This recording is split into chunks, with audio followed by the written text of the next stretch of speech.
Good day sa ating lahat mga kaibigan. Andito na naman tayo sa ating channel na Markado Official po.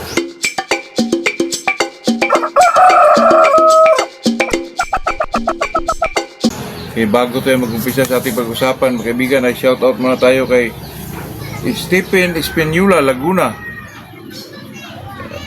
Rico Ronrique, Taguig, Gilbert Lopez, Talumo, Davao. Good morning sa ating mga kaibigan. Itong pag-usapan natin mga kaibigan ay talagang bago tayo mag-umpisa ay sagutin muna natin yung tanong mga kaibigan sa ating subscriber na pwede ba daw magpurga ng 10 days mga kaibigan before sa away po.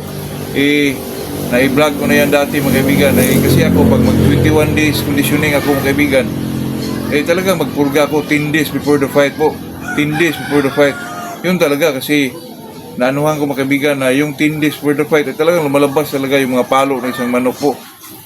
Sa atin naman mga kaibigan ay talaga mag-obserba tayo at saka ang iba naman ay makuha natin sa ating mga kaibigan, mga kasamahan nating magmamanok po. Sa obserbasyon ko mga kaibigan, itong 10 days before the fight mga kaibigan ay talagang may palabas isang manok. Ang yung palo talaga na lumaligitik mga kaibigan, totoo yan.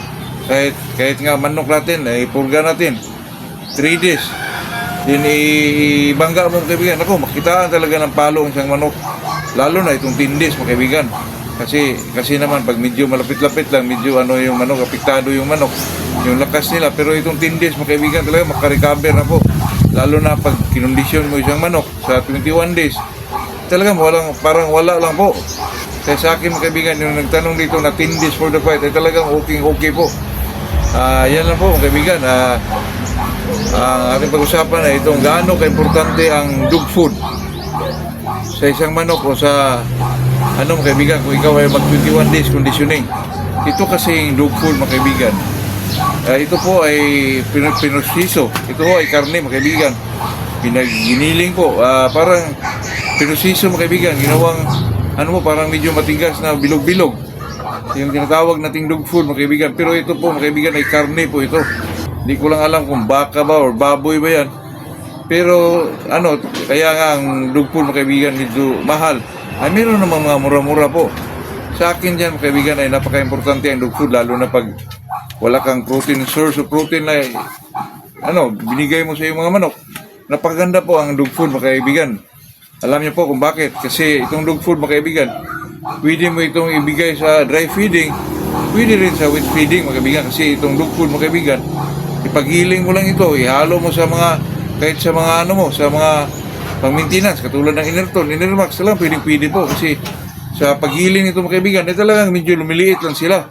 Para lang silang mga kaibigan, para bang mga, parang na na broke lang na mga pero malapad na medyo maliit-liit po na bahagi po. Kaya ang maganda nito ipagiling mo, tapos maglagay ka sa mga kaibigan. Pero ang lagay mo dito sa isang sa 45 grams, talagang lang dulo lang sa kutsara po, para talagang sila, parang mas divide talaga yung dog food na ibigay natin.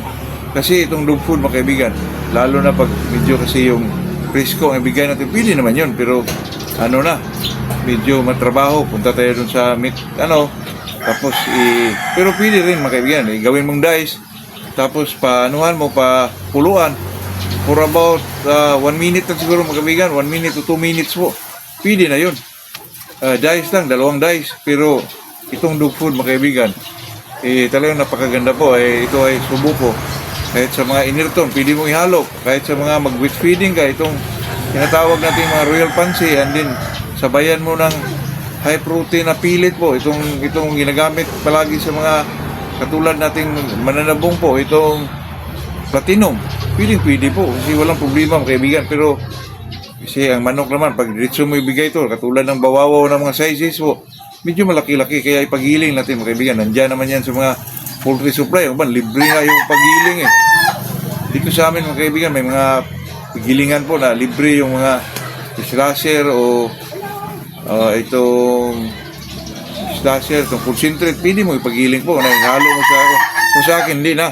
Pero ito lang, dog food. Talaga ipagiling natin para medyo magbagi-bagi siya ng malitiit po na ano, pero matuka pa rin sa isang manok mga kaibigan kasi hindi naman yun inaano eh. Ilagay mo lang doon sa pinaka-top nila mga kaibigan, parang ginawa mong toppings lang. Pwede na yun.